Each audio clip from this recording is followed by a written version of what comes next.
Assalamualaikum and good afternoon, everyone. Okay, have a seat.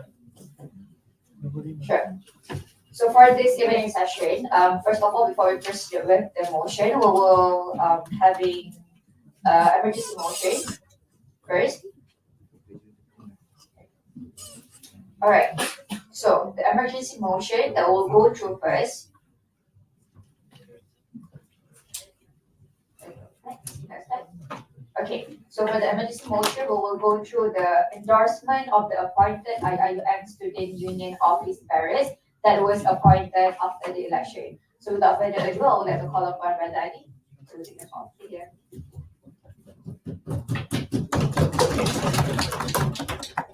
Bismillahirrahmanirrahim. Assalamualaikum warahmatullahi wabarakatuh, and very good evening, everyone. Before I proceed with the endorsement of the appointed IIUM officer, I am more than happy to say that your seat here was granted not an easy procedure. The things that went through to get to be here in this hall went through a lot of procedures. I kindly remind all members of parliament that this Senate hall needs to be followed by provision within, during, or after parliamentary session. The work that has gone through to be able to get this hall was so hard that Alhamdulillah, we got it here today. So I remind everyone, if you wish to speak using specific microphones or use specific equipment, please remind yourself that if this might be a contradiction of the usability of this room, the next time we might either have an online or even at the grand hall without sitting. So please be reminded to take care of your attitude for your. Alright, so how was everyone's life? Okay. Yeah. Alright, so emergency motion is often a voice of IIUM of affairs. Next slide. So alhamdulillah, after quite a long search for tenureship, we have found a representative to fill in another seat for the Office of Communication and Office and Promotion. So inshallah, we propose office bearer for that seat will be Sister No Alia Hakimah Nazmi, metric number 221420 for the Office of Communication, Policy and Promotion. Any slides? Okay, that's all from me. Thank you.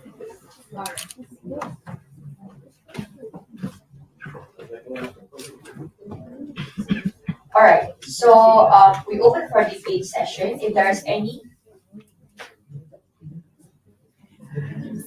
the appointment of Sister Alia just now, for the MP, calling one, calling twice.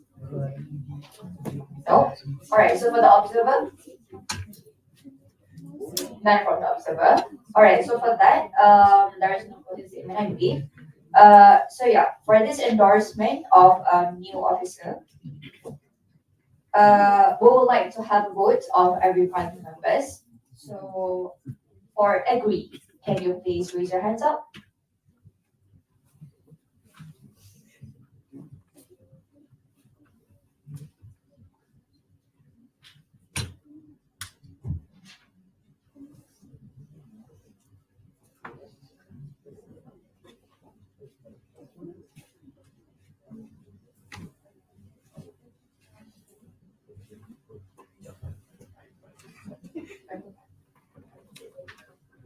All right, for disagree? For abstain? All right. Okay, so for that to be said, the endorsement of the appointed IIMSU office bearers that would be elected is accepted. All right, so ladies and gentlemen, we're going to move on to the next motion for today's evening. Under the title of Reshuffling of Society Calendar System, again, I would like to remind all of you, this session is open during the debate session. And if you wish to speak, please raise up your hands, state where you represent for and your attention. So without further ado, I would like to call for this motion number 5, reshuffling of society calendar system. Brother Muhammad Ali Shami bin Mahari. Sorry, Sister Maisara. Alright, Sister Maisara bin Sulaiman, Vice President to present. Thank you.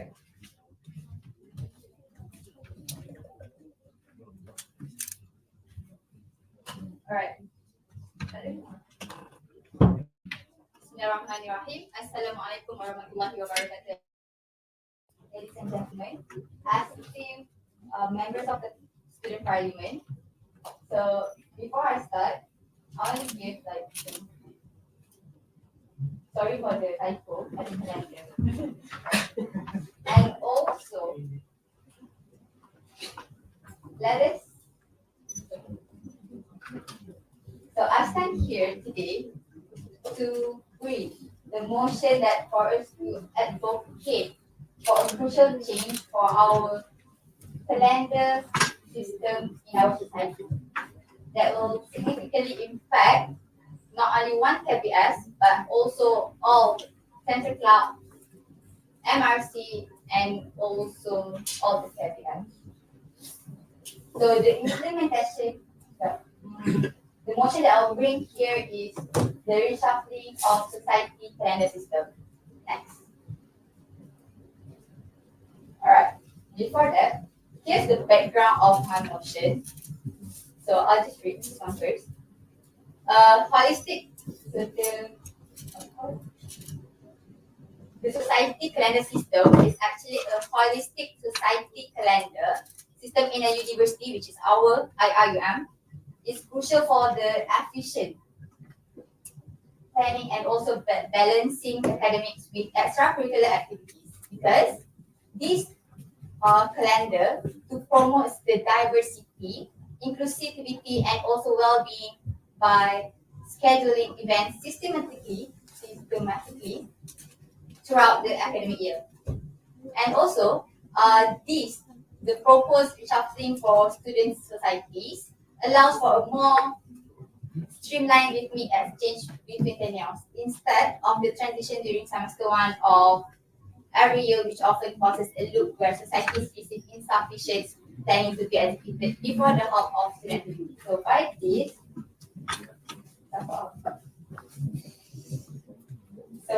this, it is not just about the dates on the calendar itself, because it is about us creating an environment that encourages students to thrive academically and also personally.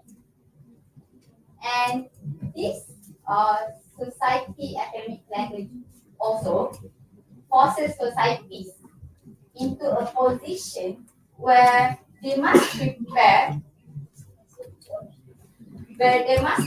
and plan during the semester. And this also leaving them of the incapable of proper planning of the semester 1. So if I'll give an example for our current tenure, where we will change our tenure in our SEM 1, right? So this result is that the society rush to conduct programs or pile them up all in the semester 1. Yeah. So this also will cause in the clash of dates and also compromising the quality of the program itself. So by that, next slide. Why we propose this motion, because to minimize the disruption caused by the transition of society leadership, the objective is to shift the handover from a yearly cycle to a more streamlined and rhythmic exchange system that supports smooth transition. I'll explain later. And the second objective is to develop a calendar system that accommodates diverse student interests and also ensures that all students, societies have an equal opportunity to plan and execute their events, fostering inclusivity and also their representation. We propose this system because we want to enable student society to and so they can start their new tenure in the new academic calendar, right? And this strategy actually shift, and also this strategy will allow societies to enter a transition period during their semester 3. Even though we in IIUM Kuantan, I bet not most of us taking our semester 3. So this will take advantage for us to prepare our new tenure during our semester break. So by that, for example, I'll give for the 3 months of the holiday or for our semester break, we can have our induction, we can have our voting during the 3 months of period. And by this also, they can plan the whole year of their almanac. By that, they would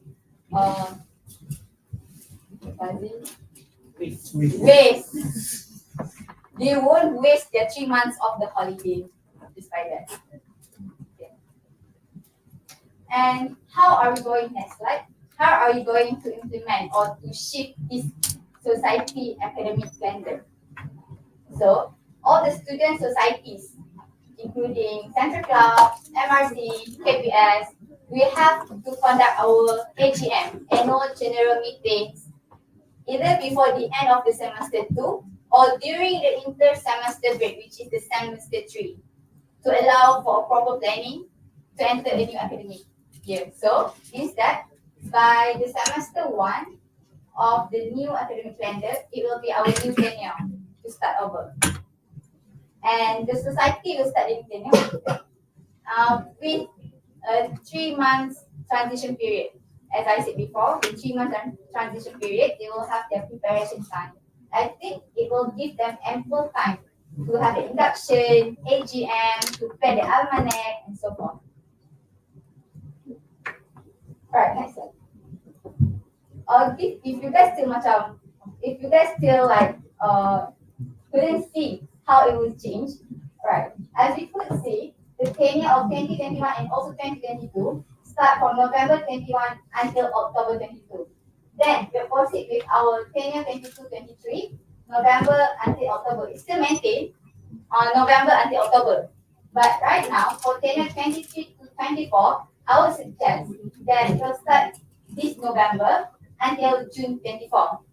By the way, however, it will give like they will only hold the position for 6 months only. It will then be enough for them to give a change for the KPS, for the MRC, and also the clubs. If you guys say that, I'll give a new suggestion at the right hand side. We'll start November until the June 2025. But this will give you guys 12, 6, 18 months, 1 year and a half. There's no other way, either we have to choose either one. Alright? But if you guys choose the second option, we will have our proper academic calendar by tenure 25-26. But if you guys choose the second option, we will have our proper academic society academic calendar by 24-25. So, alright, then I open for discussion after this. Thanks. Alright, so the left hand side is what we are currently doing. We have our AGM during our first semester, which is our before the sem break, before the mid-sem break. Let's say if we push it to the June or before the sem break, we'll have the AGM before the final exam, which is after mid-sem break. Right? Clear? Right, next.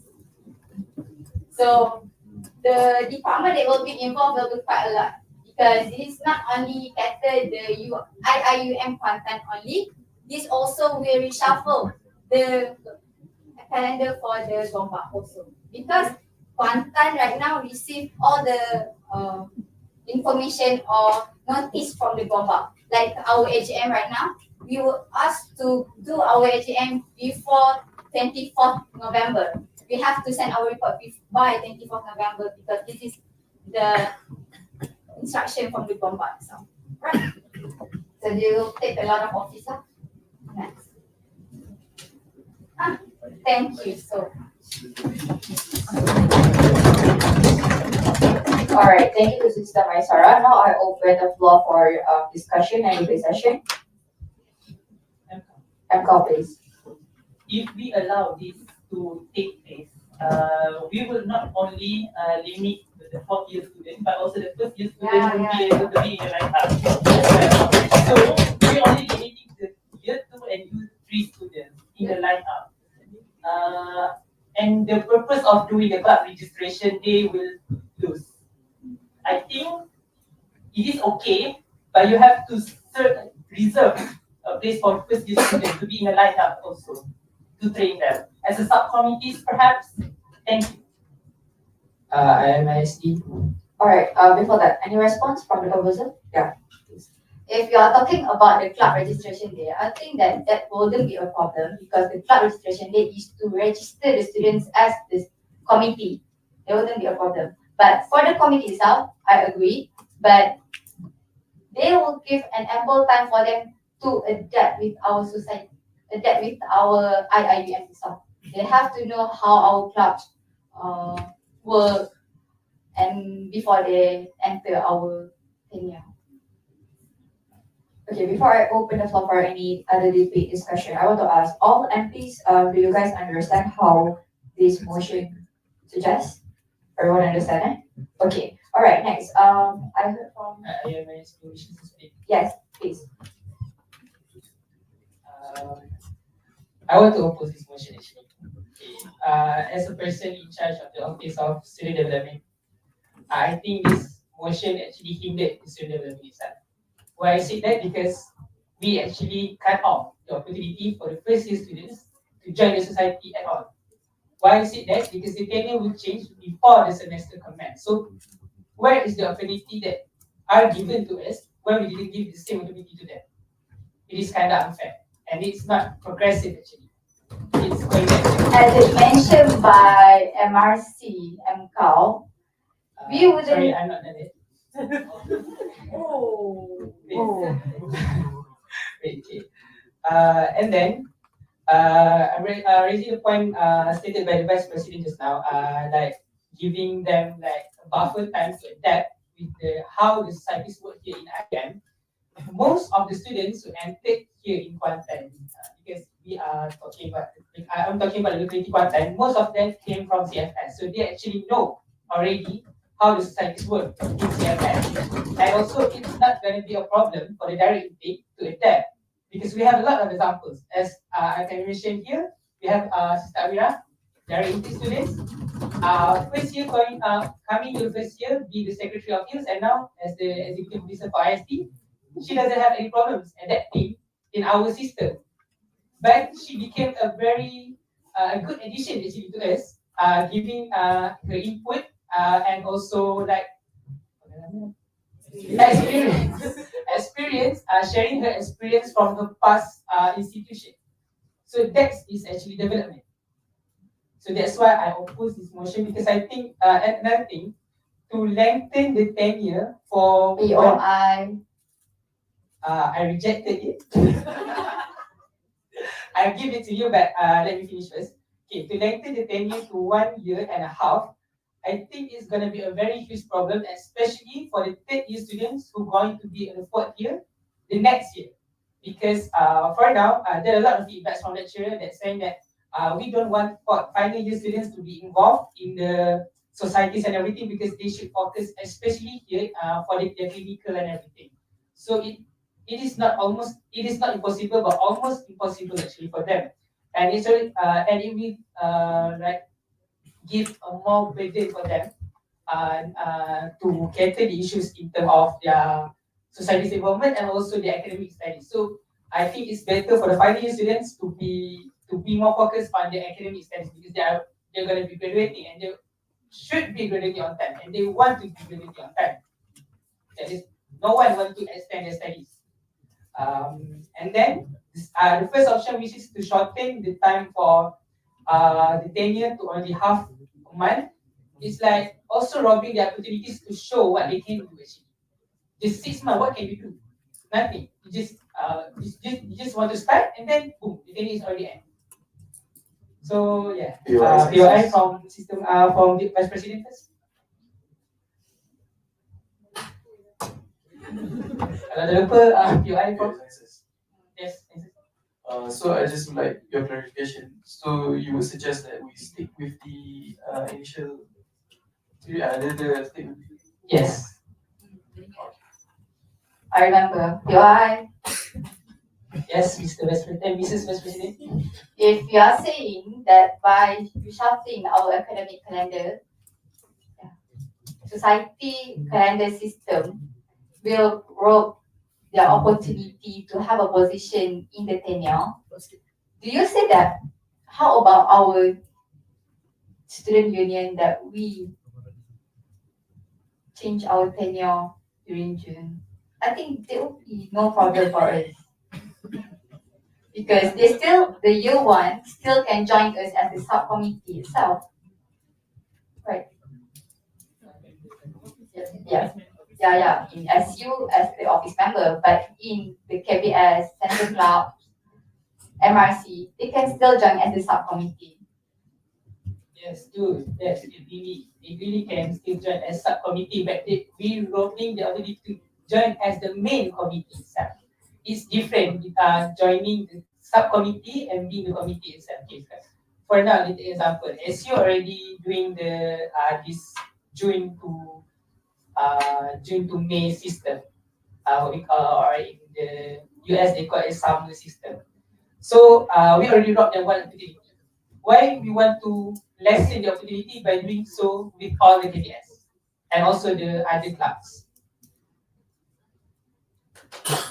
All right, responding. If we are saying about opportunity, how about that I mentioned in my motion that if we change it to the June, it will help them to focus more on their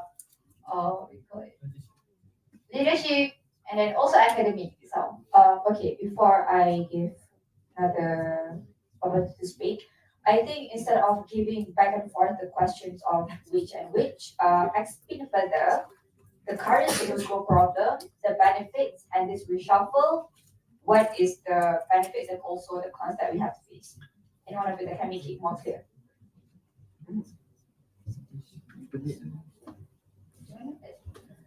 Maksudnya, you need to explain to us like reshuffling of society calendar systems, what it gives benefits, and then how is that close to the problems that stated with the status quo. Alright. So I'll give an example. If we stick with the June for their recruitment of the member, they will have first, the advantage is they will have ample time for them to prepare for the tenure, 3 months to prepare. Instead of they use their academic time to prepare, they will have ample time. Okay. Yeah. Alright. Next is to avoid any clash dates for a big program. So as we can see now, all the big programs will stop in the semester one because they want to change their tenure in semester one, so they pull up files all together in the semester one. Right? Because of the new intake coming in. Yeah.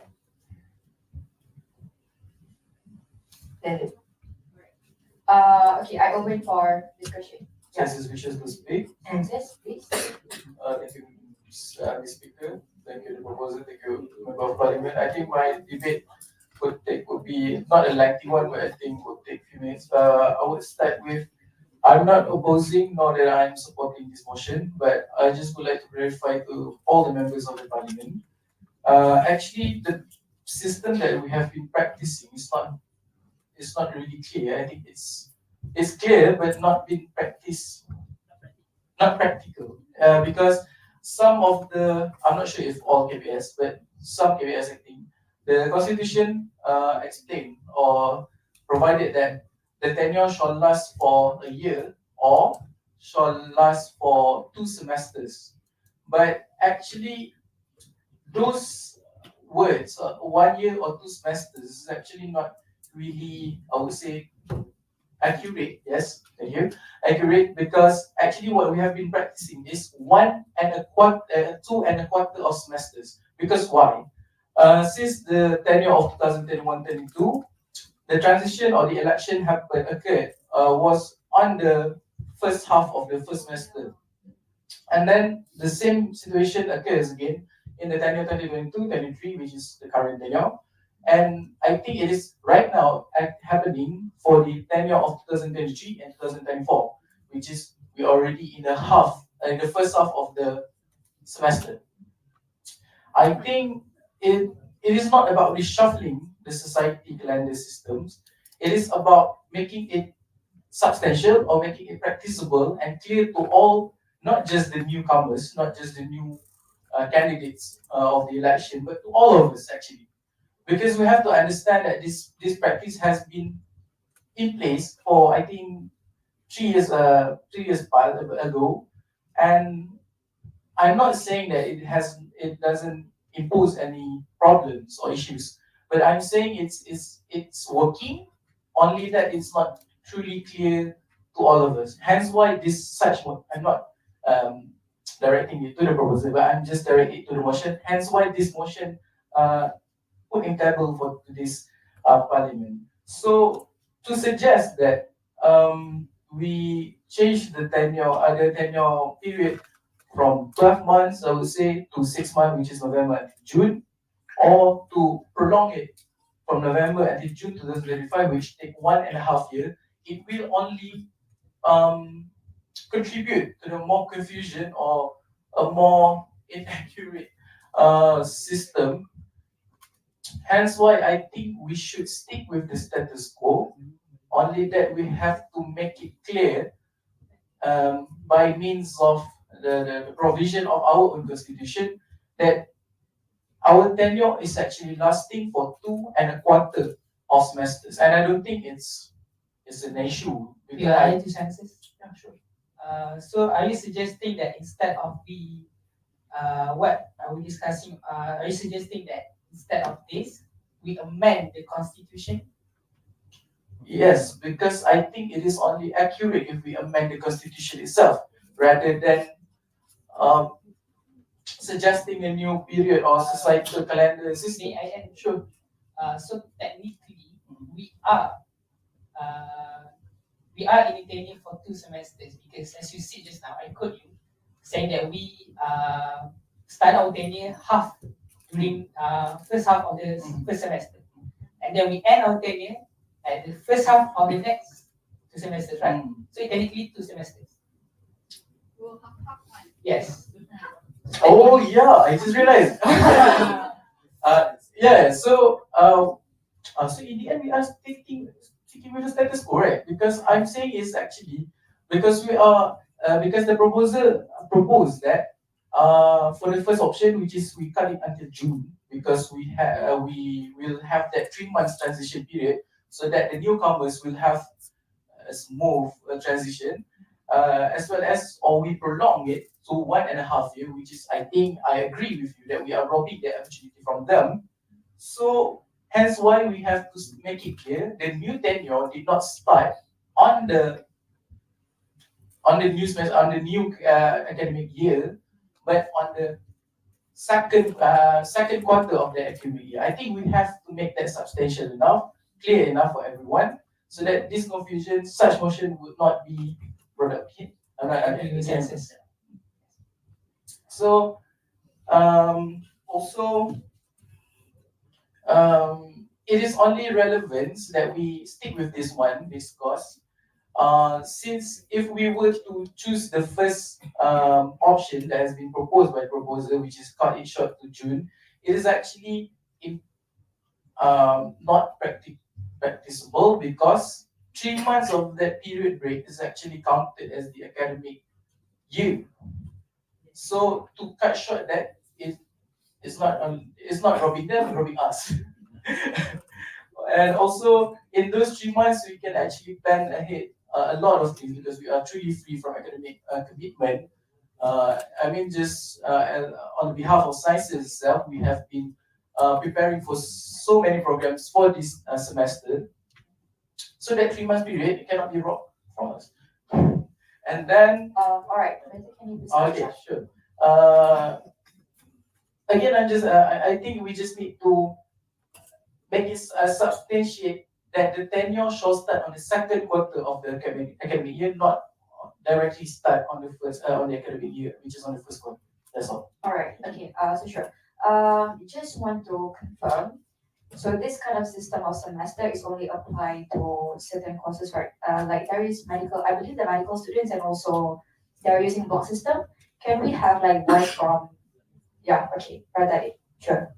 Right, Deputy President 2, I am Union. Okay, my case solves here that you have to identify not only on a certain type of merit. This is talking about a Kuya-based society. If you put into organizational hierarchy, the strongest societies are the KPS and MRC. They have associations with strong institutions and the Kuya and the Mahala. Take a look at the other clubs and societies at the start of the tenure. How are they working with?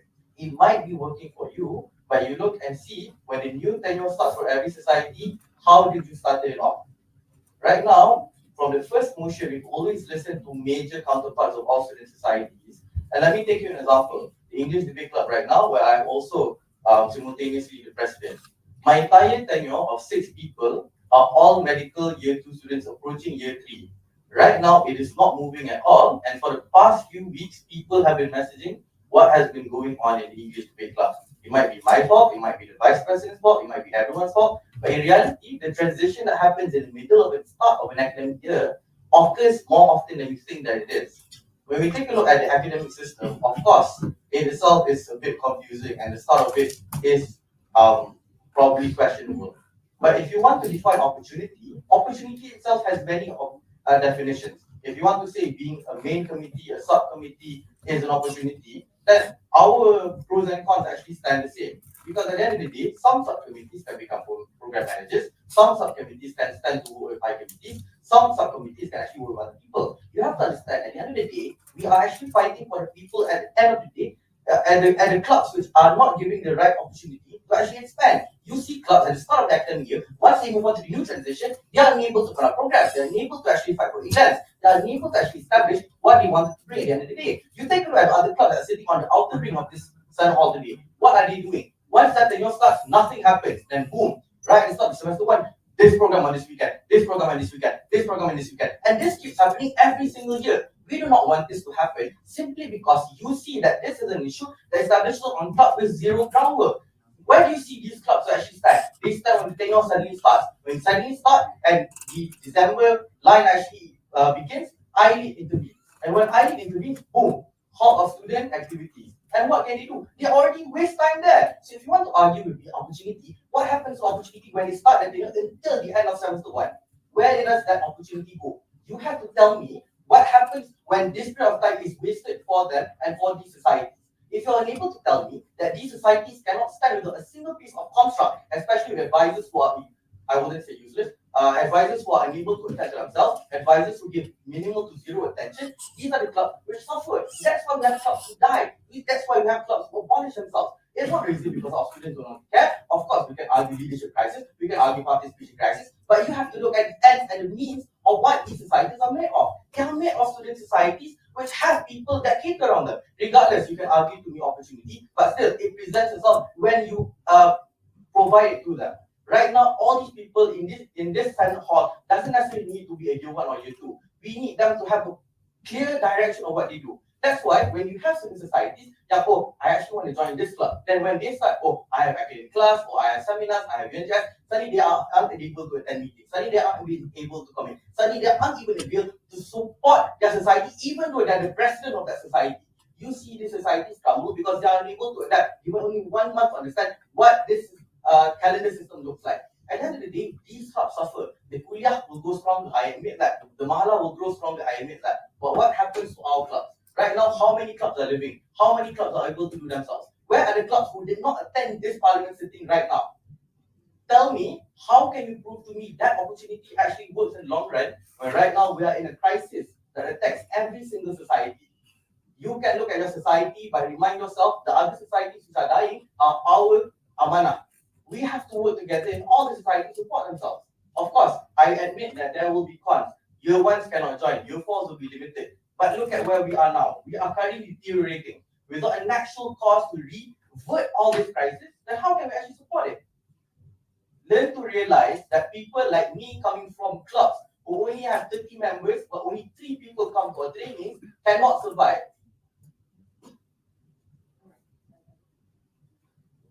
I would relay this to other clubs which are not in the inner circle. Tell me, how do you feel about your society and your upbringing? Some of them might work, and I congratulate you on that. But let us hear from the ones who are unheard, the ones who aren't listened to, and the ones who cannot provide themselves. Thank you. All right, thank you. Okay, so we've heard from, I think the first opinion from Brother Aiman is representing the Kuliah base, and then there is also a representative from the central clubs. Any other clubs that would want to say about the status quo is working for you or not, or do you agree with Shafli? Michelle would like to speak. Yes, Michelle, please. Right. So Assalamualaikum. I am Shi from Michelle. Right. So as Brother Deep says, I am part of the clubs who are on the outer circle right now, and I'm going to tell you all about how our journey is in Fusha for the last year as I have been president. Right. So what Brother Deep said is yes. Basically, for when you conduct AGM during November, basically after the AGM has started, right, and the new tenure has been appointed, the thing is they'll spend the whole first semester just learning about how to do paperwork, etc. And plus, some of the members do not commit because I have personally created out my own workshop for my own society, for my own club. I created out a workshop. Yet after the workshop, I have spent one day talking from morning to afternoon on how to do proposals, how to fill in PPIs. But at the end of the day, when they start to do programs, even the PPI form, they don't know what it is. And even when I have created all the templates for all the templates for proposals, etc., yet somehow they use other templates. I don't know, maybe they aren't able to commit during the workshop, but it shows how after one semester, finally they're able to conduct their proper paperwork and also do programs as is. So that thing, the first semester has been burned. Basically, I said, even with the ID, etc., it's been considered burned in our current system. And then for the second semester, the thing is, for big programs, you have like 21 days before the event to submit the proposals. Right, that takes time. And then if we want to do big programs, for instance, that'll take 3 months, right? 3 months for big programs. So basically, the second semester is approximately 3 months. So how are we supposed to conduct big programs if we would take the first semester just to train, the second semester is for finally making proposals, yet suddenly these programs come out, So at the end of the day, we can't conduct big programs for the second semester. So and then afterwards, during the 3-month period of holiday, some people have their own commitments. So even if I call them for meeting for what to do on the opening of the first semester next year, they can't commit. A record breaking for my own club is that of 13 members, if I'm not mistaken, 13 or 11 members, only 4 people come to the meeting and 3 of them were doing something else. So basically, I'm the only one talking during the meetings whilst the 3 months break. So basically, we can't perform anything.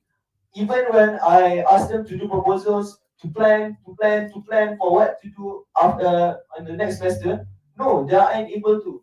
I asked them to put their proposals inside the Google Drive. No, they didn't.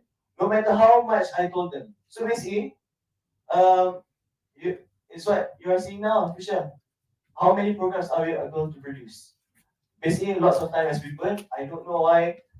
Maybe it's because of the academic calendar. Maybe it's because of my own problems. But yeah, that's one of the main reasons. And yeah, Fisher, I mean, it's better than the tenures before for me for this tenure, but it's still on the verge of dying if these things continues. So I really support what the Deputy President said.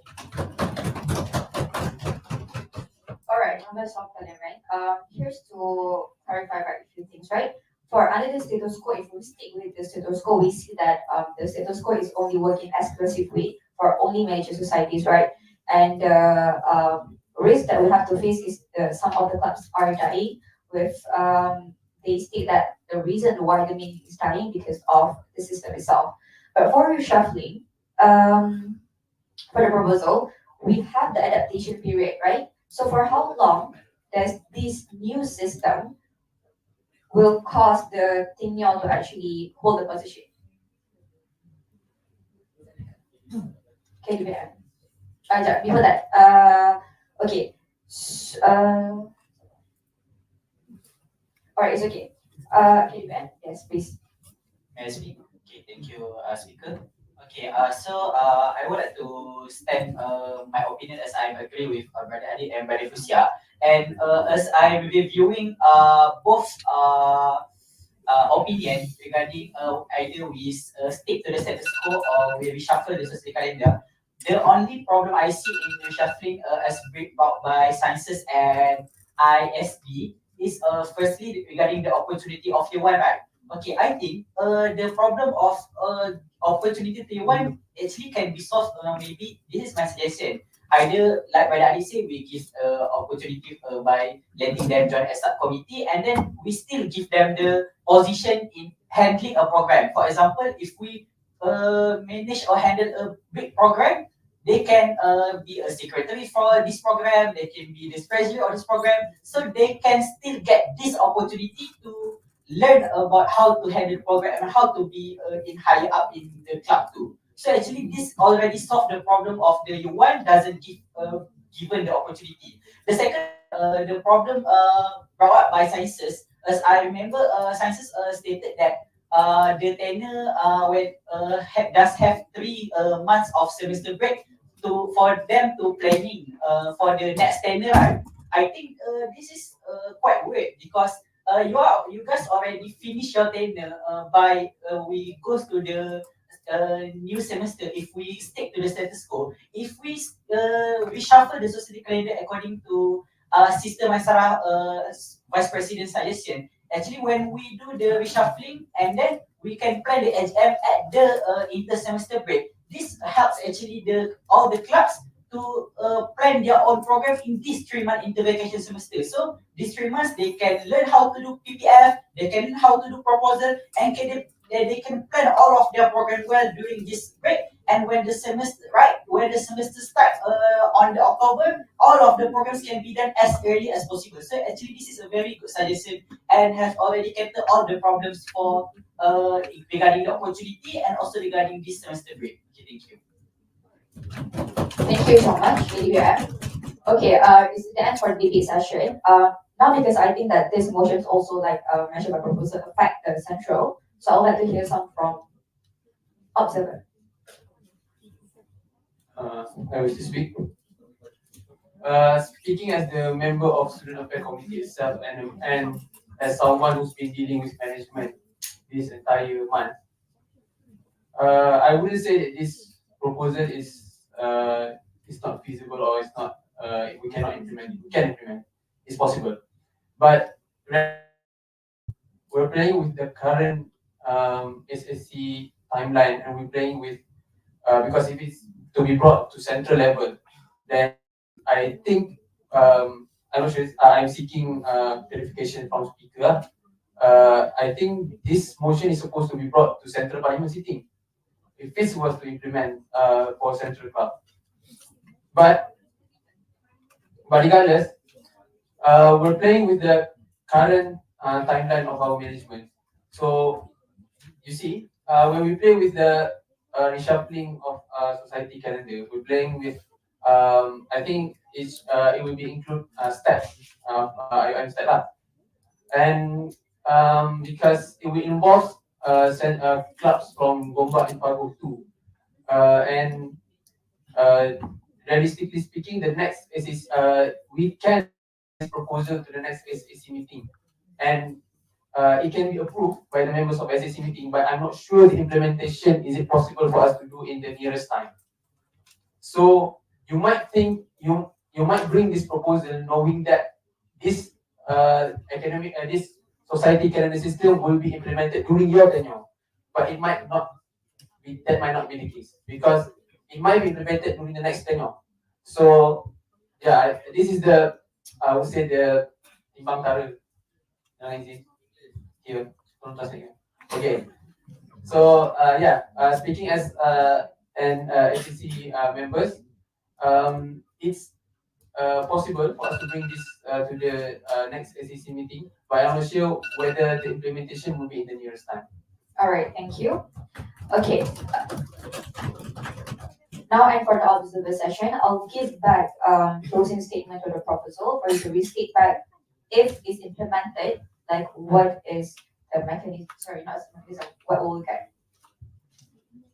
Alright, so by that, if you guys agree with the reshuffling of society calendar system, this, as we all agree that, yeah, we will review everything, and we also will help all the clubs, especially the small one.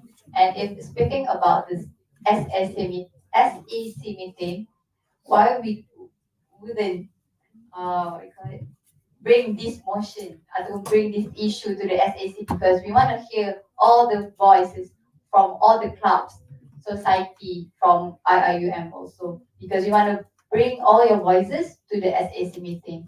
That's why I bring this motion to this table. And as you guys want to vote after this, please also consider our small clubs, which are now trying to climb up, trying their best to bring their club back alive. All right, that's it. Alive. All right, thank you, Sister Sarah. So for this motion of reshuffling of society calendar system, Mr. Speaker, sorry, I would like to add one point that just crossed my mind. I yeah, also the session is already ended. I'm so sorry, Okay. and we already have the closing statement. Sorry. Okay. So for the vote, okay, to be agree with this motion is to bring up these matters to the upper, to say that every one of us in the parliament seats today are concerned about the society calendar system, whether or not it is can or feasible to be implemented for the next or whatever it is to be decided later, right? Okay.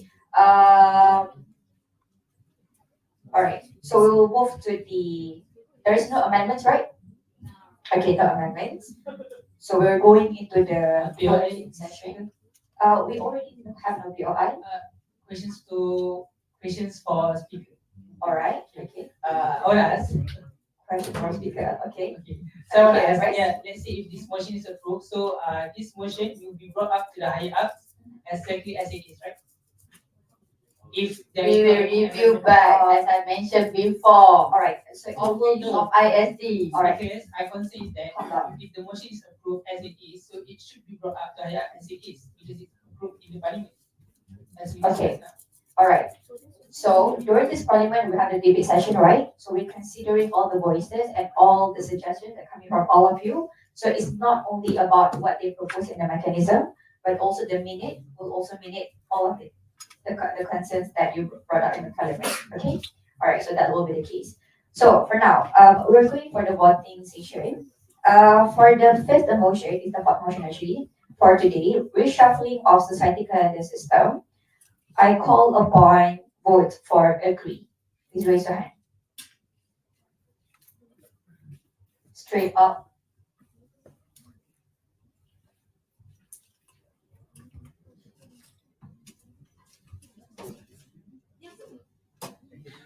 This is agree.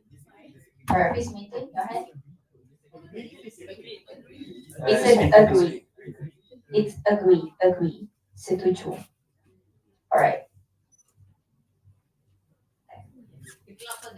Okay.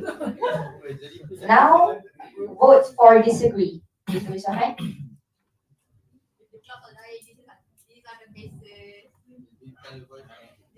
Straight. Alright, vote for abstain.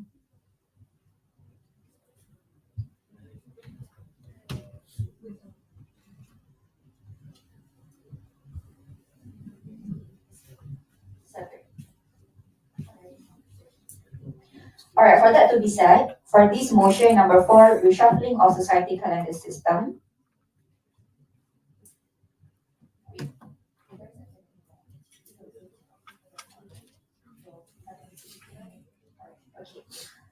So for that to be said, this motion is accepted.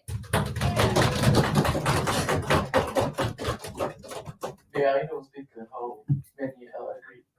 Okay, sorry. So for the votes of agree is 10, for disagree is 9, and for abstain is 7.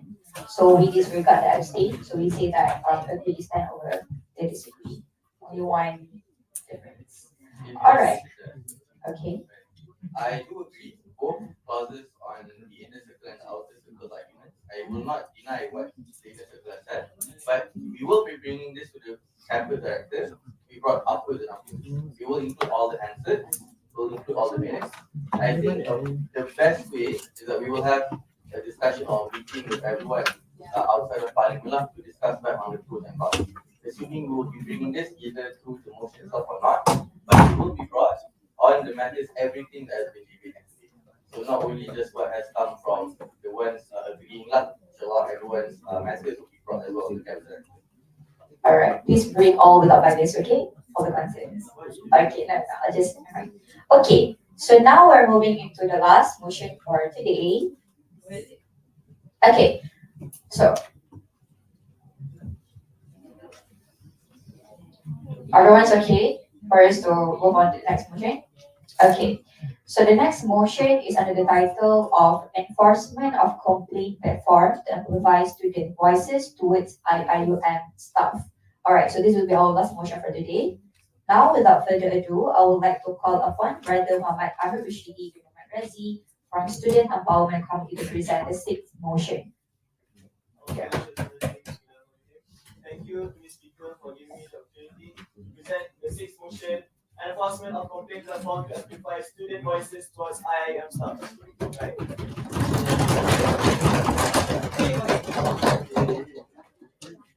So the main reason for this enforcement of complaint platform is because within IIM Kuantan, actually we students have many different things that we have to complain about regarding the staff, because each and every one of us are dealing with staffs, especially those who are active, and sometimes these staff, they are not professional, and also they are maybe have rude behavior that we should voice out so that they may be taken action upon, so that other people won't have the same fate as us. Right?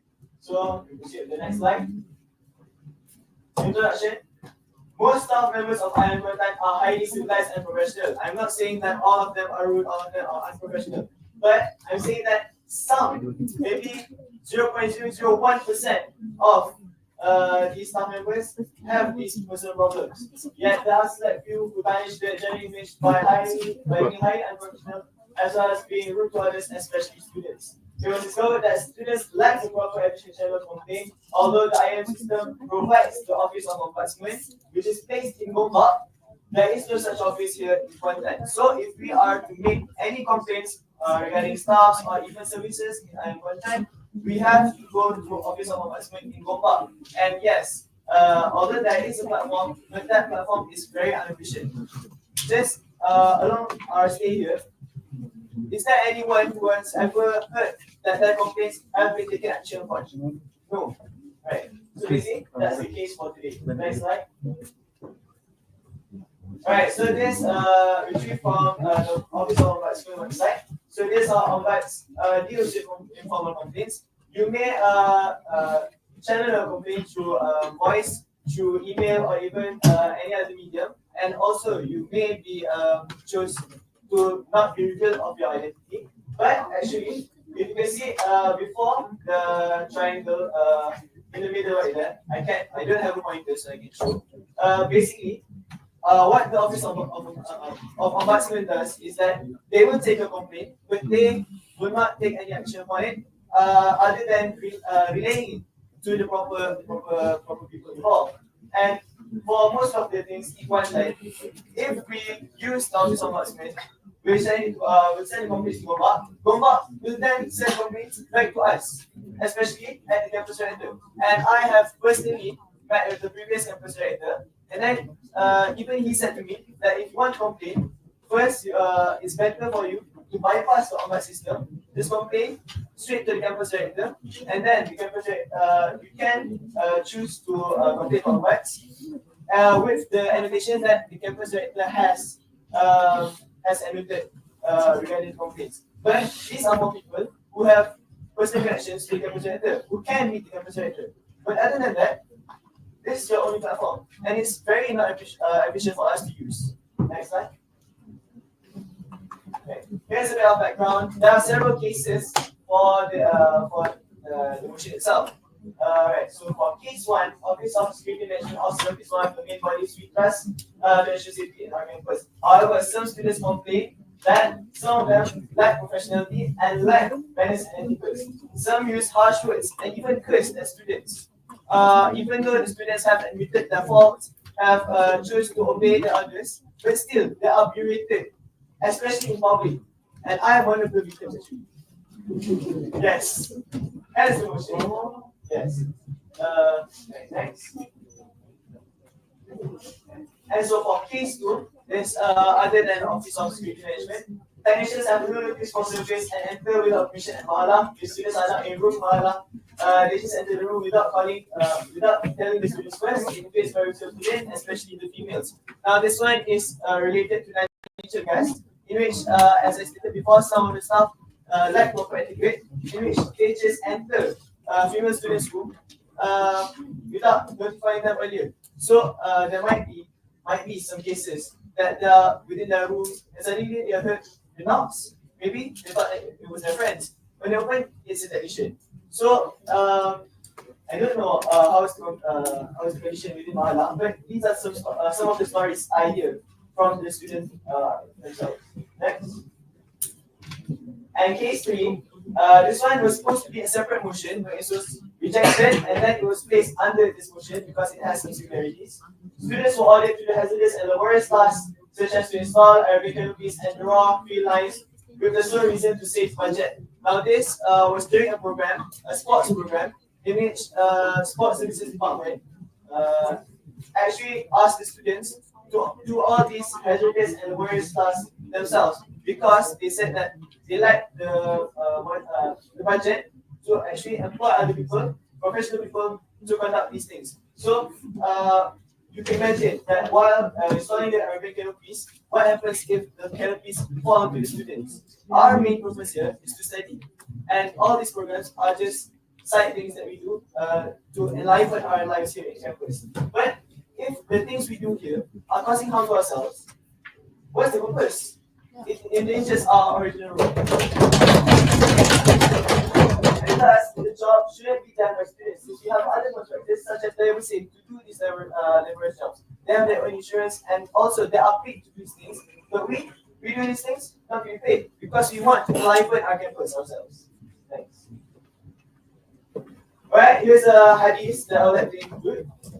عن ابي سعيد الخدري قال قال رسول الله صلى الله عليه وسلم من راى منكم منكرا فليغيره بيده فان لم يستطع فبلسانه فان لم يستطع فبقلبه وذلك العفو الايمان. So there's a hadith that we are usually we are familiar with, and this is stating that if we see injustice or evil, we have to fight them with our fist, which is our power. Which is why I'm bringing this here today, because of the injustice that's been happening in our campus. And I think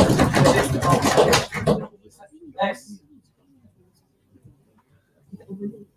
Right. Students complain were also taken lightly if not through the right medium. So if, for instance, they just complain to MO, they complain to some of the staff, their complaints aren't being taken seriously. And students are considered customers of the university, thus entitled for the best service and the right to complain. Of course, we are studying here. Of course, we are students. We have our own adult that we have to follow. But still, we have the right for us to let our voices be heard. Thus, the Student Empowerment Committee, we have to empower the students by letting our voices be heard. And also for the benefit of the university. Of course, when you complain, the university gains feedback from the students, thus they could improve. Okay, so next.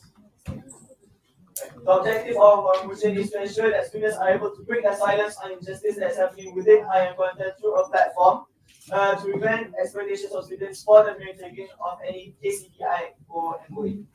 Basically, every department here in IIUM Kuantan. Right. So our implementation and also mechanism is that we implement and promote the right of proper channel for students to make complaints, especially staff human services, for these complaints to be taken seriously.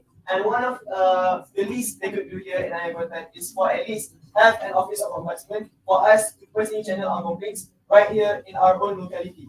So actions can be taken efficiently within our own locality. No need to process and then come back and then monitor. It's settle things here, we settle things here. Right? Right. And second is to educate the IIM community of the proper teach us. For instance, for the case tree that I've just presented, obviously the sports services departments could actually get the help from the embassy to do all these things. Yet maybe they do not know, or they are I don't want to use this word because it's like speculative. They might not know. They might not know that we have diversity for the job, so they just leave it to the students for us to figure out ourselves, either doing it ourselves or figure out if there is an office or a department or any parties that should do the work for us. Yeah. And that's all for my motion. I open for any question. All right, thank you. Okay, now we open for the debate session. POI 2, the speaker. All right, sure. From Kiligan. Yes. Okay. I just want clarification, point of information to the Fusha regarding the implementation of the ombudsman itself. Does the implementation of this office of ombudsman will include the complaint allowing the students to complain for any staff with the high up position, like for example a lecturer, an advisor. So can you respond to this question? Yeah, sure, I can respond to this question. Right. So of course, the Office of Ombudsman, actually the placement is outside of the board of directors, so that they hold a very high position within the IIM company, so that when you channel the complaints, these complaints will be assessed by someone from outside the campus, so there are no bias. And then once the complaints have been heard of, all of these complaints will be given to the highest authority within our campus, which is our campus director himself. So that when the highest authority in our campus is receives the complaints, he himself could take the actions upon these higher ups. And would I may I add some more on the case one, just as an example? Right. So basically, for the case one, I myself filed a complaint against a higher up within our campus. He's very higher up to a point that even his staff members couldn't say anything about him. There is no one above him within this campus except for the campus director. So basically, what I did is that I tried. First and foremost, I didn't know about the Office of Ombudsman. Hence, I want to enlighten our IM community on the Office of Ombudsman. Second is that because of I didn't know about the existence of Office of Ombudsman, I actually emailed the director himself because I thought that he is the highest within the IM system. So basically, I would like to just file a complaint to him. So he actually responded, and then he directed it to the highest authorities of our campus, which is our campus director, and also the one above the higher up staff, just directly above his position. But actually, after I filed the complaint, after all of these higher ups have been notified above, because it's not through the proper platform, no action has been taken. And somehow, the higher up staff actually did some more mistakes recently, especially during Ta'aruf week. So basically, during the Ta'aruf week, he made some things that are very unacceptable and could even be counted as a crime, which is he could be reported to the local PDRM and he could be jailed for it. So basically, when we're not using the proper channel, and then also we don't have an ombudsman here, basically all these complaints they'll just be brushed off. They couldn't be done. So that we need a really a proper platform here, an office of ombudsman here, so that we can settle things here efficiently and quickly, so that others may not be affected. As we Assalamualaikum. I have a question to the speaker, Student Union Office of International Affairs. So how can we ensure that when we file for this complaint, and you say it's gonna go to the campus director, which is the highest in the staff, how can you ensure that something like this, like the campus director themselves won't like side with the person? Because your campus director is the one that kind of like hired this person. For example, if it's, I'm not gonna give an example, it's gonna be really specific. So, but let's just say it's someone that works under him. So how can I ensure that if I make this complaint because he's been tormenting my students, like the students I represent, how can I make sure that this justice will actually be served? So that's my question. Right, I'll answer. Basically, that's why we need the Office of Ombudsman. Because the Office of Ombudsman, they will present the case to someone outside of the IIUM community. So that when they present this to someone outside of the IIUM community, and then they will constantly be monitoring. If you look at the ombudsman diagram within the previous slide, can we go back? They have stages in which they will monitor again and again if actions have been taken. Once they deem that the complaint is valid and then action should be taken, they would be the ones who would supervise so that and anything they will update back. If I'm not mistaken, they would update back to us once things have been done. So there is someone who will be monitoring the actions taken upon our complaints. Does that answer your question? Yes, thank you. And Kuantan. Okay. I would like to suggest that if we were to implement this motion, I hope that it did not backfire to students, because I personally have filed some complaints to several officers in IIUM Kuantan, and then it backfires back to me, and I feel attacked. And I want to make sure that if this motion were to be carried out, that it protects students as well. All right. Okay. Any more from the MP? Okay. So this is how I see your eye from Michelle. For Michelle. Okay.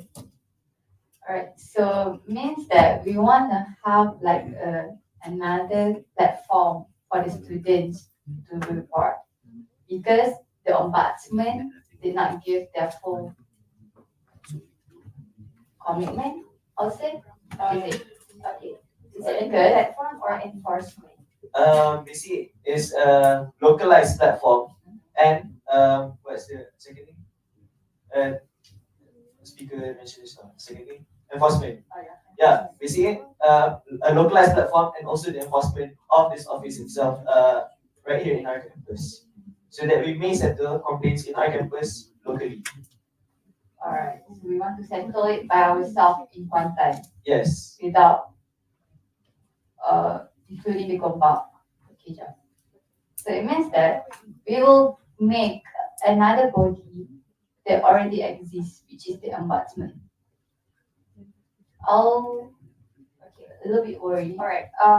Okay, I understand the concept coming from Deputy. Here's But- what it is. Okay, sorry. Right, sorry. We already have this platform. Okay, this has been discussed through screening the motion and approving the motion. The thing is, we already have ombudsman in IIUM in general, which is in Gombak, which when we discussed with the IIUM, the commission, they also didn't really recognize this ombudsman. The problem is if we bring this ombuds to Kuantan, that can't even guarantee that they will work for us. Because in the case of the file complaint, we already give the ombuds and they file back, they give back to the campus director and no action is taken. When we talk about enforcement, I think it's very important for us to collect the evidence of students that have been, whatever it is, what kind of evidence case, to collect the evidence and present it. So that will be like strong enough for us to say all of the issues, not just like vague case, like 3 cases presented, like a strong evidence, so that we can say because of all of this issue and none of them are being catered, this is why we're calling for enforcement. Because talking about platform, we already have the platform, but it is not working. Is it true? Am I okay? Yes. All right. So yeah, we still have our debate session. Anything more from the MPs that want to suggest, debate, or amend? So it's clear when we say with enforcement, there must be actions coming after this, which is collecting the evidence and so forth. Okay, if we don't have from MPs, calling one, calling twice. All right. Okay, sure. Okay, Okay, firstly, I want to respond to the Vice President's statement. So regarding the Vice President's concern, yeah, concern regarding the issue of we already have ombudsman in Gombak, so it will clash with ombudsman Kuantan, right? I think there is no problem with this, since I think we can consider this a new office ombudsman in Kuantan just as the branch from the ombudsman in Gombak. That's the first thing. Second, I think for to cater to directly to this problem regarding the students want a good platform to complain regarding stuff, we need to reduce the bureaucracy problem as much as possible, because the more we have the bureaucracy to complain just for one stuff until we go to Bomba, so on, so on, so on, it will prolong the issue and it will damage the students more. It will cause the students to be much more vulnerable. So I think that's why it's important for us to actually have the branch of this ombudsman. Second thing, this is also a POI to the Fusha also. I think we need also to clarify if we really want to complain regarding the staff, we need to seek a fair justice system for both the students and also for the staff. So does this implementation of the Office of Ombudsman will include the investigation directly to the students and also the staff? Right, thank you to KDBM for the question. Right, so yes, that's basically what the ombudsman does. Is that they will take consideration, they will carry out an investigation on the case, and also they will be hearing from maybe those who are present during the incident, the witnesses. Yeah, they'll call every parties involved within a case, and then they'll try to find the solution. They'll be the middleman for this conflict. Basically, they are the middleman of the conflict. So basically, if we again, if we have only the office of ombudsman in Gomba, so how are they supposed to get the things in Kuantan? They have to come here to Kuantan, and then they have to come here to Kuantan, or even all the parties involved have to meet them somehow, maybe at Gomba, to solve an issue. So it will be very inefficient. Basically, if we have our own, yeah, basically, what KDBM said is that it's basically a branch of Office of Ombudsman. They are serving the Ombudsman in Gombak, but they have their own representative here, so that the representative here could monitor all the actions have been taken directly. They could see directly, and also for any conflicts, we can personally see and consult them at the Office of Ombudsman here in Kuantan, so that these issues can arrive to them without boundaries. So there will be no like we have to send email and then wait for working days to have a reply. So basically, no. Whenever the office is open, we can go and consult them at the office and file our complaints personally. So this will be very efficient, and it will be inshallah for the betterment of our conditions here in IIUM. Does that answer your question? Yes, thank you, Fusha. Alright. So any other questions?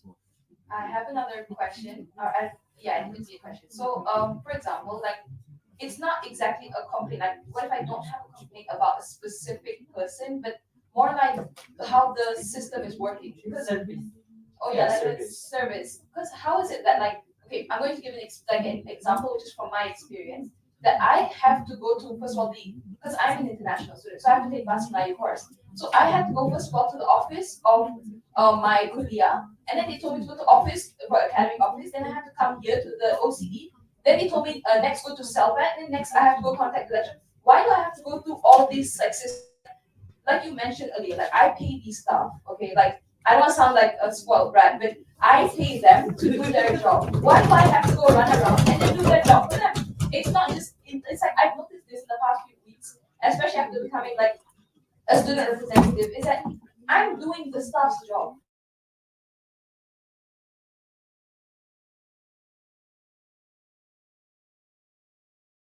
Why am I suddenly, what are you getting paid for? Give me the money, bro. Like, I don't understand. So, is there a way that we can ensure that they're doing their job, not just complaining about like, oh, this person harassed me or this person did that? I want something like reminder that you're staff, I'm student. I will respect you, and I really appreciate what you do for me. But do your job. So that's all I'm saying. So thank you for the question. Yes, that's the point I've been bringing here. I don't want to be going to awesome to managing this complaint and then go to maybe when I file the report, the initial suggestion was that I have to go to the counselor. I'm like, what was the function of the counselor in this thing? Maybe they can consult me, but the complaint isn't resolved. So basically, I don't want to do the same thing as you. I have to go to Kuliah, I have to go to AIC. No.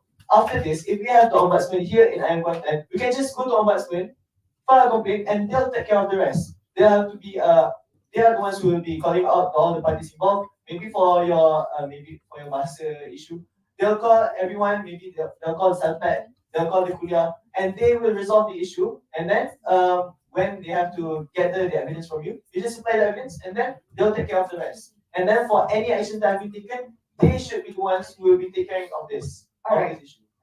Thank you. I think we got the point here. All right. So for the debate session, I want to go to the observer session. For the observer, can you please tell us what the experience of ombudsman efficiency in Gopa? Okay, I understand the concern here regarding there's a need of an official platform for raising consumer complaints, right? As far as my experience handling with the management, the current practices are if there's any issues happening in, I would say, any of the campuses, the current practice is we will be directing the complaints and concerns to the office related. So this is the current IIM union practices. And I can give you an example. For example, during the Mahala registration period where we have the Mahala registration problem, right?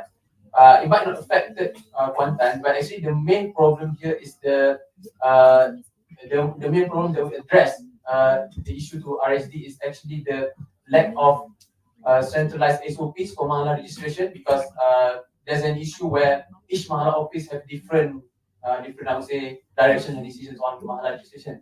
So we direct this directly to RSD during the meeting and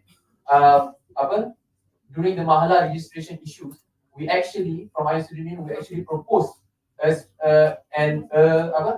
detailed postmortem on Mahala registration. And surprisingly, this year is the first time IIUM hold a Mahala registration postmortem. In where this is the first time where IIUM have a Mahala registration postmortem. So I see where this concern coming from. Relating to ombuds itself, I would say that current ombuds functions are basically more to advocate on good governance practice in IIUM, and it is not too much focused on addressing complaints and concerns. Okay, and as you can see in ombuds itself, they have only 3 staff in Gombak. So how would you expect they will accommodate your complaints? Even I don't trust the ombuds in Gombak. Yeah. So when we talk, but I understand the concern. There's a need of an official platform where we don't have to go to the office, to many offices to raise our specific complaints. We just have to raise this issue to one office only, right?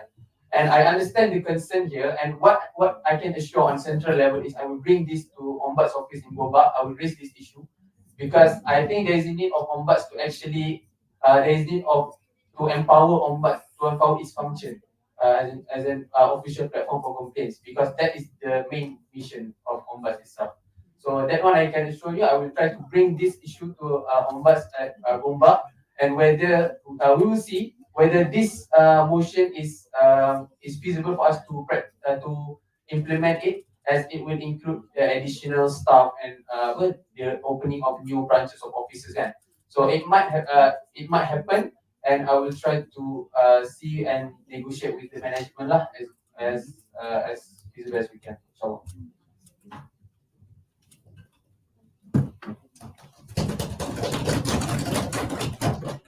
All right. I'm sorry. The alarm just now is just for the end of debate session, right? Supposed to be, or the observer session? Observer session. 2 minutes. Okay. All right. I think there was quite confusion. Okay. We all here understand what is the problem, right? And we do all agree that we want to solve it. But it doesn't seem that the motions today will actually, as proposed, solve the problem, because we can't say that ombuds will solve all the problems that we have, right? Okay, so for that, I think, can we have conquest just right now? 10 minutes? Okay, so the purpose of this unprecedented conquest is basically to think again about the mechanism, kind of like amendment to this motion. So what can we really do to actually make sure that, because this is like a brother Alip said, it's a systemic problem. It's not easy to handle. We've been dealing with this problem of I'm lack of lacking in management for so long, right? So yeah, can we have 10 minutes break if everyone agree? Okay, Proposal second. No. We just vote. Okay. Is it majority that everyone agree for this 10 minutes? I'm president caucus. Do we have people that disagree? Alright, okay. So now is 4:10. 4:20. Back. Alright.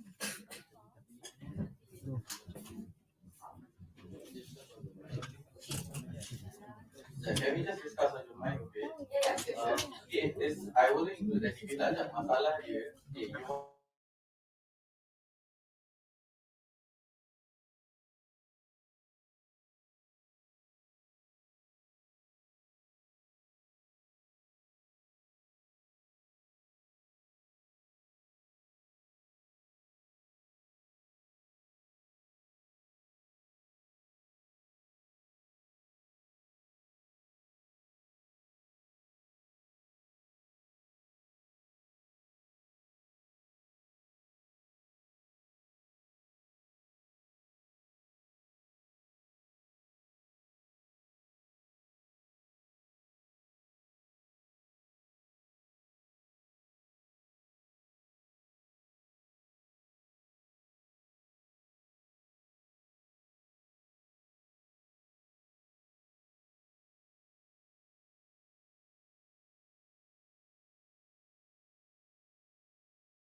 legal affairs.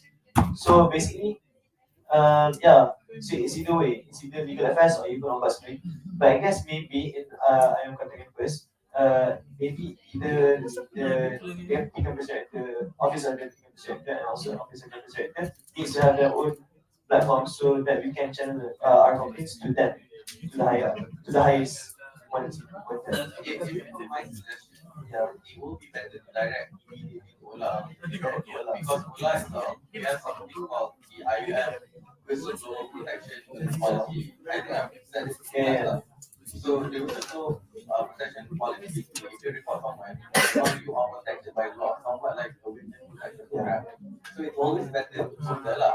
What if the issue that we have raised that is probably ombudsman is not the best platform, because usually if I could share on what the usual organization that cater to this discipline is Ola, ombudsman, and also the Murabi.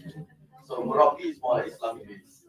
Ombudsman is more on governance as well as governance obviously, so you can report to them. Ombudsman, they don't usually go through issues that are like really not really following up and but until I understand ombudsman really has one that. I think the best option is Ola. But right now, I think no one here has ever complained to Ola, so we don't really have a case of proceeding on that. So what is actually bringing additional ombudsman is actually that's it. If let's say we bring it to Ola, right now the proposal of the motion is not tough, but it wasn't really being progressive. Because probably the option that we haven't tried it yet, which is Ola. Lah. So basically, the motion itself is something that's good, but the implementation, we have to figure out either it's we have to deal something with Ola, or deal something with the campus director, or deal something with investment, or any other parties that are willing to raise our problems. If that's the case. Yeah, because Ola does really enforce legal enforcement, right? Yes, because even the head of Ola itself is one of the companies who's allowed to the And then legal, yeah.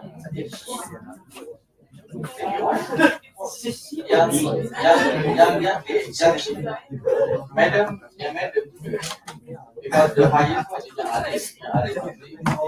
Arif is the officer like lawyer for IIUM lah.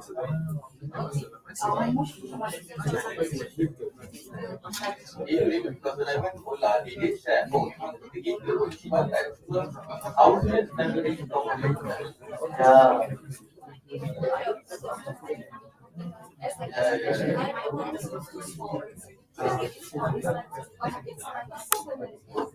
Why am I change? So I can get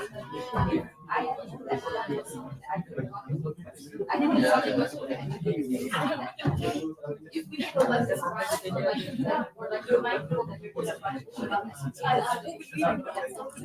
Yeah, that's because in Ola's case, like when I was asking them regarding someone, even if you have like this someone, you can just that directly from Ola. They will clarify to that because awesome is the legal enforcer. Yeah. But Ola is literally a boxer. Yeah. The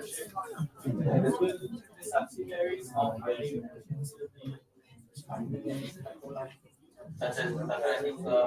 Usually the other the part of directors, right? Those are different because those are collaborators. But you can complain if you complain someone under UIA, if Ola has a stronger team against them, you complain and say if SG government will be a bit harder lah, but you can directly do that because they have contract. If everything is based on contract, if they breach the contract, usually Ola can do something against them unless you're supposed to provide services but you didn't. So you can actually do that. If let's say you want to make this motion into a better form, is to create a platform which everyone knows how to operate. Yeah. So and then The whistleblower protection policy. Does anyone here know what the whistleblower for protection policy is about? she is on the website on the ombudsman. Yes, it covers everyone.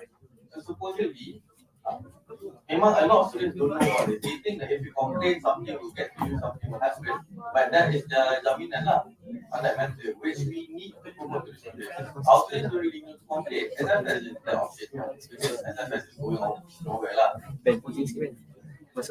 this I think this is something that we have to or this is something that we need to get along with the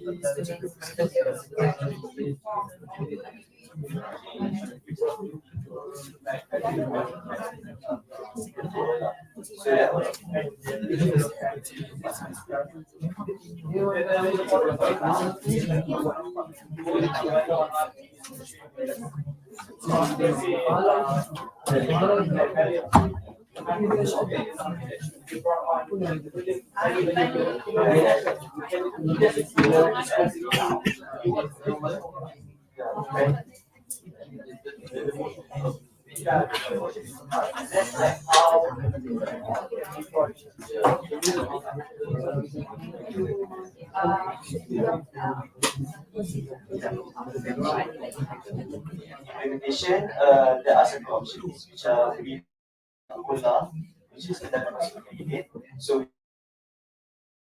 motion, and then we'll figure out whether we'll have to allow intervene or but it's just the best way. Yet the motion still carries on. It's enforcing. The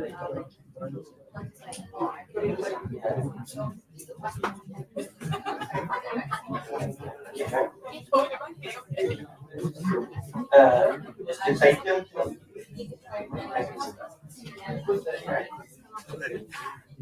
All right, we have 1 minute left, but I suggest that everyone take your seat first before we can continue.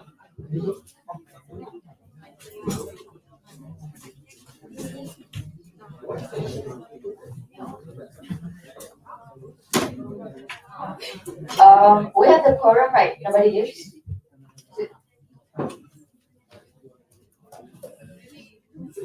Sama-sama anak-anak. Siapa tu buat patut kita berikan nasi sama. Ya. No.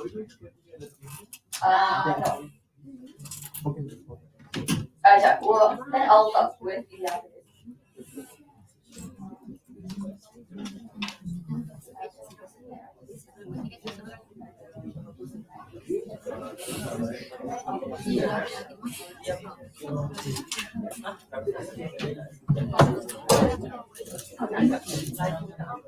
All right, it's already 4:20.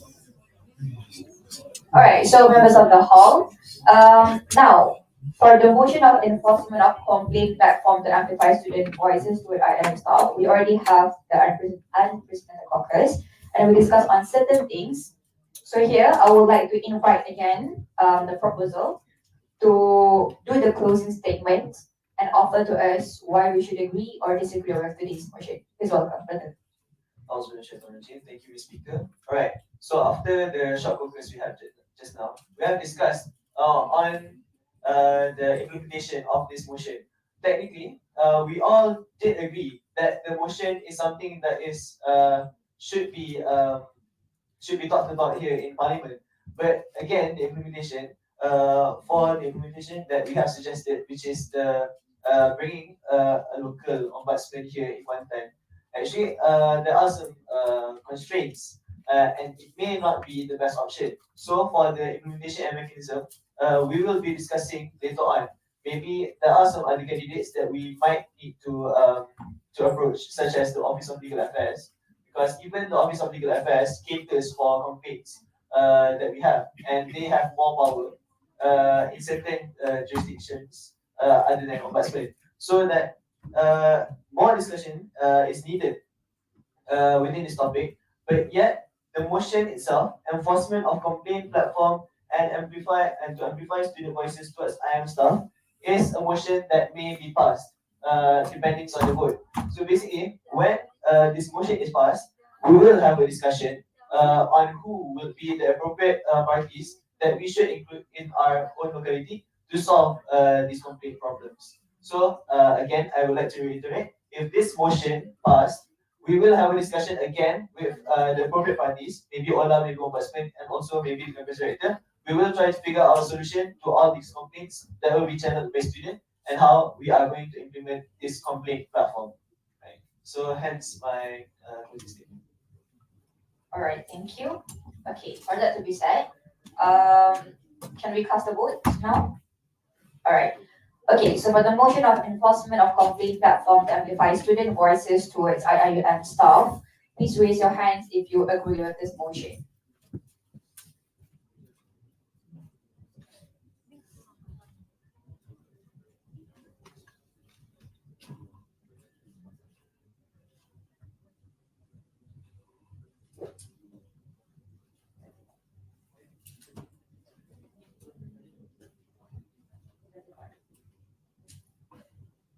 All right, hands down. Disagree? Abstain? All right, thank you. Okay, for that to be said, under the motion of enforcement of complaint platform to amplify student voices toward IIUM staff, it is accepted with 25 votes of agree, 0 disagree, and 1 abstain.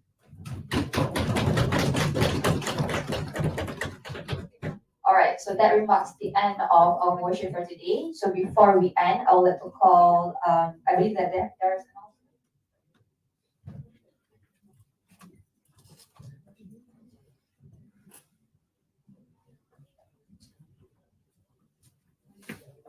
okay, yeah.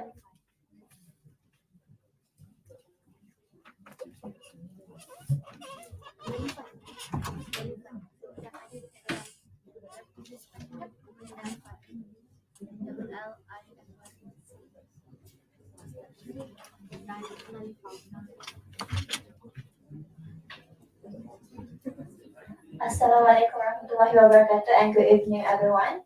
So I am Elia Natasha, the chairwoman of the IIUM Student Parliament Commission for 2023 and 2024. So on behalf of the Parliament Commission, we agreed to nullify the motion of reshuffling of society calendar system. The reason why is number one, it mentioned that this motion will include the Gombak, Pagoh, and Kuantan locality, which means that the motion should be um, brought out in the central parliament and not Kuantan the parliament. And then the second one also mentioned that by the proposal itself, which is IIUMSU, that mentioned that you want to review the motion into during the SEC meeting that will be held around another 2 weeks using the approval of the Kuantan sitting parliament, meaning that we behalf on the parliament commission believe that you cannot bring this motion into that meeting using the approval from this sitting because you need the approval from the central parliament sitting itself first. So meaning that when you mention that you want to reshuffling the calendar system in Gombak and also Pagoh locality, you need to bring this matter into the central first instead of the Kuantan. So basically, the voting session is basically off and it shouldn't have the voting session when you already mentioned that this motion will be included in Kuantan, for the Gombak and Pagoh. So I think maybe Brother Adik want to argue. Madam Chairwoman, thank you for actually for telling that. Okay, so on the matter of that, yeah, the principle of locality is that we do not have our own self-governance for our administration. The limitation of motions, if it were to only be brought to the central level, will only limit what our other clubs in Kuantan will exist. Of course, the central parliament isn't everyone in there. You wouldn't see most of the clubs here. The point of it being brought to the locality parliament is so that it will be brought further upwards to other localities or to other higher administration. Otherwise, basically the only things that this parliament can talk about is just hanging banners and also printing stuff, which is a limitation on our parliament itself. To me, I feel if that applies, then basically most of our motions will just be about what our campus will look like without taking consideration of what exists outside of this campus. I hope that this is not the case because on the matter of the reshuffling, it is very different. If you were to bring this to Central, how many people in Central will actually know how block systems experience themselves here? In here, only now we know how block students feel like. Medical students have a very different approach. Going out of medicine, going out of dentistry issues are a very detrimental factor. If we were to let this to wait until Central, God knows any of our motions will actually be brought in the future.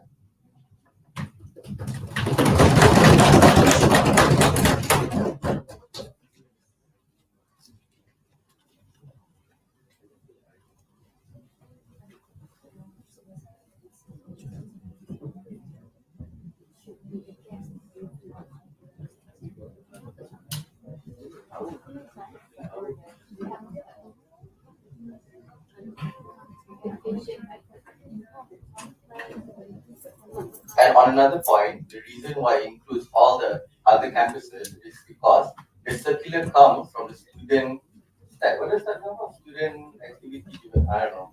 God knows, we only know SF here, not SAT. So yeah, In the matter of this, we do not control how STAT governs. That's why we want to bring it here. The voice that the Parliament of Kuantan brings is exemplary of how we feel against STAT and other members in Gombak.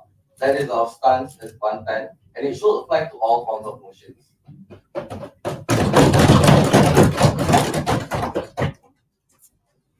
On behalf of the Parliament itself, we want to apologize because at the first submission on the form of the motion submission, it already mentioned on the part of 6, which mentioned about the organization or agencies involved, including all clubs and also societies in Gombak, Kuantan, and also Pago.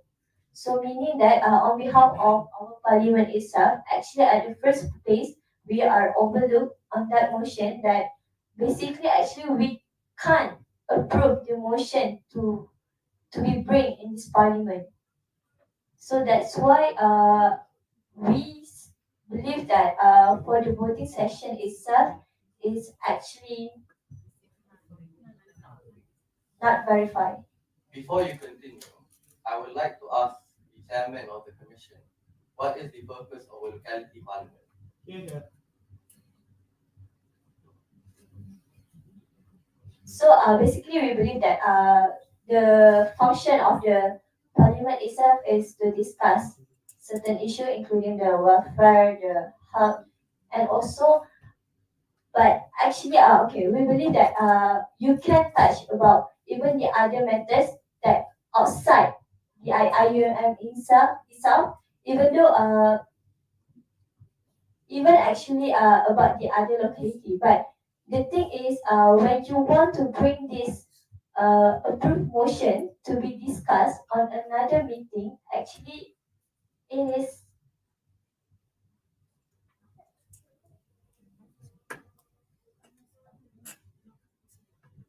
Here's the it case. is actually not possible. Here's the case. I'll let you finish. You want me to interject? Okay. So I think the main principle of like a locality parliament is for you to gather the voices of our local students, our local leaders, as to what their opinion is as to a certain issue. Whether or not that motion has to be brought up to a higher level or be brought up into a central parliament shouldn't be an issue for us to like whether it is allowed for us to debate about it in this parliament. Why do I say that? Is because that is the process of a parliamentary sitting. What do I mean by that? What I mean is, after we discuss, obviously this will go to a higher level. To, for example, the central parliament. And what if, like at central parliament, the motion gets rejected? That's fine. We go back to locality parliament for us to convene once again, for us to decide again. Oh, this motion on changing the calendar was denied by the central parliament, and the reason is so and so. So we convene again as a locality parliament to discuss again on how do we like at the same time emphasize the voices of our students here, and also to ensure that this will pass like in central parliament. This happens in Dewan Negara and Dewan Rakyat. You pass a motion in Dewan Rakyat, knowing that it might not pass in Dewan Negara. That is the same for local parliament sitting and central parliament sitting. You know that it will be back and forth until both sides will agree that we have like reached a consensus. So I don't think it is wise for you to like limit the kind of motion that we get to debate in a locality parliament just from the reasoning that because that motion involves other other campuses and it is going to be brought up to central parliament. I still think it should be allowed for us to debate about it here because at the end of the day, like a locality parliament, it like provides like a deeper sense of student empowerment. Because when it comes to central parliament, berapa je yang dalam ni will be able to voice out. Get it? So if you really wanna say, oh, IIUM student parliament is for the student, then let us debate on whatever motions we want to debate.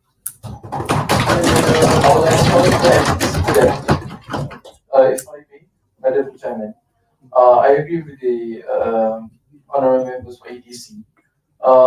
I think it is important or crucial that we create a precedent or maybe even a rule in the standing order to treat a locality seating as the not I wouldn't say equal, but treat it as the Parliament of Malaysia, which is we have Dewan Rakyat as the lower house and Dewan Negara as the upper house. So I think we should create that precedent so that even the locality seating could table such motion that touches on issues that can be that should actually be tabled in the central. Not that we overrule or we upper hand on the central parliament. It's only that, as the brother mentioned, not all the central club, I mean, I think no central club in this look and in Kuantan can be a member of parliament for central. So I think we should create that precedent that to treat this as the lower house and central level as the upper house. Thank you. Madam Chairwoman, if I may add. So I think the term is, we hope that this locality parliament sitting and also the central parliament sitting should be treated as bicameral sitting, not unicameral. So that our voices here can really be brought up to the higher up in the central, and if it's rejected, never mind, we discuss it back here in locality. That's all. Can I add? I hope that our parliament sitting today won't be in vain if you reject our motion today, right now.